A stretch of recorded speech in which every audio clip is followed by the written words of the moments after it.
ভাই এটা হচ্ছে কাঁকড়া ভুনার মশলা। মানে এটা আমাদের দেখার নেই না? না, এটা আপনাদেরকে দেখায় নাই। এটা কাঁকড়া ভুনাটা নর্মালি বাসা থেকে করে নিয়ে আসি, বাট আজকে সময় সাপেক্ষে এখানেই নিয়ে আসি। এটা কাঁকড়া ভুনার মশলা। এটা আমরা কিন্তু ফ্রাই করে নিয়ে আসি কাঁকড়াটা, তারপরে হচ্ছে আমরা এটা রান্না করি।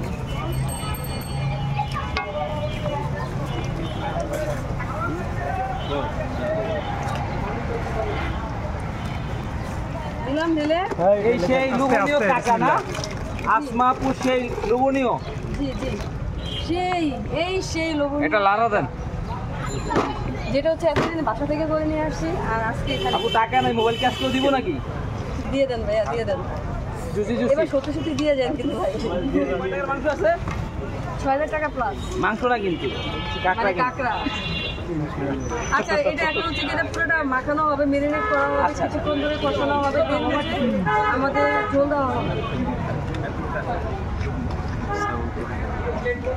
তাহলে এটা সম্পূর্ণ রান্নাটা প্রসেসিং হইতে আরো ১৫-২০ মিনিট সময় লাগে। আর মশলাটা পুরোটা ভিতরে ভালো করে ঢুকবে। দেখি সামুদ্রিক কাঁকড়া না এটা মাছ কাঁকড়া। জুসি হ্যাঁ, এই সেই লাল লাল জুসি আমাদের কাঁকড়া, যেটা হচ্ছে কষানো হচ্ছে। আমরা কিন্তু বাসা থেকে ফ্রাই করে নিয়ে আসি, অর্থাৎ আমরা আগে ফ্রাই করি, তারপরে মশলার ভিতরে এভাবে অনেকক্ষণ কষাই, এরপরে পানি অ্যাড করি। কি বললেন আপু? লাল লাল? জি, এই সেই লাল লাল জুসি কাঁকড়া। আচ্ছা, এটা মোবাইল রয়ে গেছে।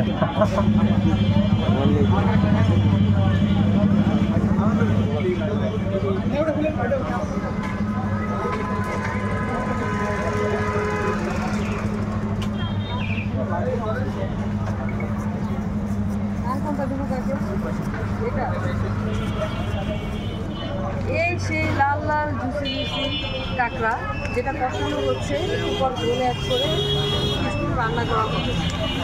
তো আপনারা দেখতেই পাচ্ছেন কি সুন্দর কালার আসছে, আর কাঁকড়াগুলোর কালারও চেঞ্জ হয়ে গেছে, কারণ আমরা এটা প্রথমে ফ্রাই করি, তারপরে হচ্ছে এভাবে কষাই, এরপরে পানি অ্যাড করি। অর্থাৎ একটা কাঁকড়া খেতে গেলে যত মজা হওয়া উচিত সব বস্তুই আমরা মেনটেন করি। আপু, এই কাঁকড়া খেতে নাকি অনেক মজা? অনেক মজা ভাইয়া, অনেক। 7টা বাজে শেষ হয়ে যেত। আপনি তো আরো বেশি আনতে পারেন। না ভাইয়া, যেদিন বেশি আনি ওর দিন আবার যায়, এই জন্য ভাবলাম যে বেশি লোক করা যাবে না।